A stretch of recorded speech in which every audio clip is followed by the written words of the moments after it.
నిజంగా చాలా చాలా హ్యాపీగా ఉందండి.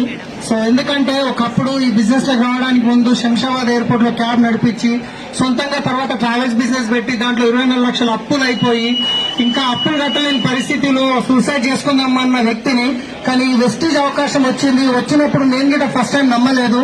కానీ ఆ ప్రోడక్ట్ వాడిన తర్వాత ఫ్రీ జాయినింగ్ కదా అని చెప్పి జాయిన్ అయ్యి ప్రోడక్ట్ వాడి బాగుండి మా అప్లయన్స్ మీటింగ్ రమ్మంటే ఆ మీటింగ్ కి వెళ్లి ఒక నిర్ణయం తీసుకున్నాను.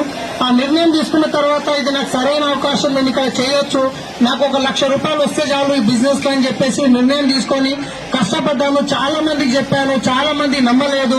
ఇవన్నీ రాత్రి ఈ బిజినెస్ ఉంటాయని చెప్పి నెత్తిలో చేయబెట్టి ఎంటికలు చూపించేది, ఇన్ని చూసినామని చెప్పేది. మేము నువ్వు ఎప్పుడు తెలుసు నాకు లాగులు వేసుకునే పర్సన్ చూస్తున్నామని ఎంతో మంది ఎగతాలు చేసిర్రు.